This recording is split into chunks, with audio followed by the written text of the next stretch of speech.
Olá, turma! Espero que vocês estejam todos bem. Agora que a gente já terminou a revisão do conteúdo que foi visto de forma presencial, a gente dará continuidade com o conteúdo do nosso curso. A primeira aula de hoje vai ser sobre o conceito de função. Vamos lá? Bom estudo a todos! Ao final desta aula, você deve ser capaz de saber identificar se uma relação entre dois conjuntos é uma função, conhecer o domínio, contradomínio e conjunto-imagem de uma função e saber definir o domínio natural de uma função. Lembrando que você deve sempre acompanhar as aulas com seu caderno do lado, anotando tudo de mais importante, fazendo os exercícios e anotando também as suas dúvidas, para serem levados para os nossos encontros síncronos ou para a nossa sala virtual. Vamos começar, pessoal, explicando o que é uma função. Dados dois conjuntos não vazios A e B, uma função de A em B é uma regra que indica como associar cada elemento x pertencente a um único elemento y pertencente a B. Escrever y ou escrever f de x é a mesma coisa, tudo bem? Uma notação muito utilizada é essa daqui, ó, f dois pontos a seta b. Isso quer dizer que f é uma função de A em B, tá? Essa outra anotação aqui quer dizer a mesma coisa, mas essa daqui é a mais utilizada. Então, vamos ver um exemplo. A função que associa cada número real ao seu dobro. E podemos escrever que f vai de A para B e é dada pela regra f de x igual a 2x. Então, aqui eu tenho o conjunto A e o conjunto B. Com esses valores no conjunto A, f de menos 1 vai dar menos 2, ou seja, menos 1 vai ser levado em menos 2. Por quê? F vai calcular menos 1 vezes 2, que é o seu dobro. Então, menos 1 vezes 2 dá menos 2. A gente também pode falar que o menos 2 ele é a imagem do menos 1. 0 vai ser levado em 0, porque 0 vezes 2 dá 0. 1 vezes 2 vai dar 2, então 2 é a imagem do 1. E o 2 vezes 2 dá 4, ou seja, 4 é a imagem do 2. Gente, essa regra também pode ser chamada de lei de formação da função, tá? E veja bem, todos os elementos daqui desse conjunto foram associados a um único elemento nesse conjunto aqui. Então, está dentro da definição de função que a gente acabou de ver.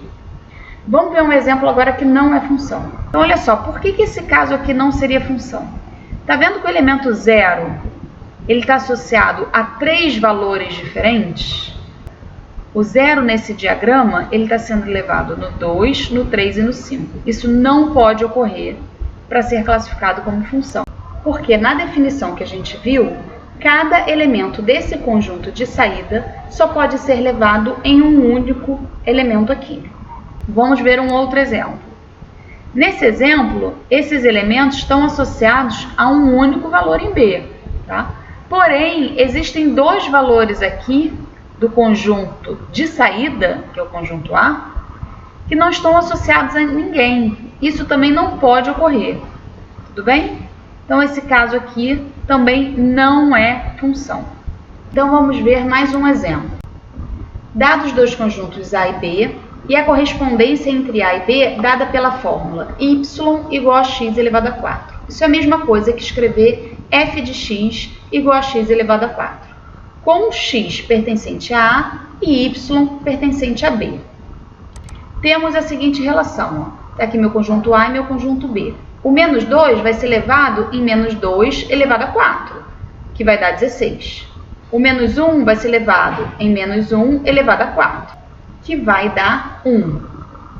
Tá? Então, essa regra pega o valor desse conjunto e faz ele elevado a 4. Tá? Então, o 0 vai ser levado em 0 elevado a 4, que é 0. O 1 vai ser levado em 1 elevado a 4, que também dá 1. Ó, o 1 foi imagem do menos 1 e também foi imagem do 1. Isso pode ocorrer, tá? Isso é função. O que não poderia ocorrer é o contrário. É um elemento daqui ter duas imagens diferentes. Aí não seria função. Tudo bem? E o 2 vai ser levado em 2 elevado a 4, que também dá 16. Ó, aconteceu a mesma coisa aqui para o 16. Ele é a imagem do menos 2 e também é a imagem do 2. Sem problemas. Então, gente, todo elemento do conjunto A tem correspondência em B. E cada elemento de A corresponde a um único elemento em B. Sendo assim, essa regra f de x igual a x elevado a 4 é uma função de A em B. Bem, vamos definir agora o que é domínio, contradomínio e imagem de uma função, tá? Então, o domínio de uma função, representado pela letra D, é o conjunto dos valores que podem ser atribuídos a x. Então, esse conjunto que até então a gente estava só chamando de A, ele é chamado de domínio, ou seja, é o conjunto de saída, também é chamado dessa forma, tá? O conjunto de chegada é o contradomínio, representado por CD. E o conjunto imagem, gente, ele é um subconjunto do contradomínio, que é formado por todos os valores que estão nesse contradomínio e são imagem de alguém do meu domínio, tá? Então vamos definir aqui bonitinho. O conjunto imagem, representado por M de F, é o conjunto formado pelos elementos do contradomínio que são resultados da correspondência de algum valor de x do domínio. Eu posso falar também que são imagem de algum valor de x do domínio. Vamos ver um exemplo que fica mais simples de vocês entenderem. Então, com os conjuntos A, 1, 4, 7, B, 1, 4, 6, 7, 8, 9, 12, criamos essa função de A e B definida por f de x igual a x mais 5.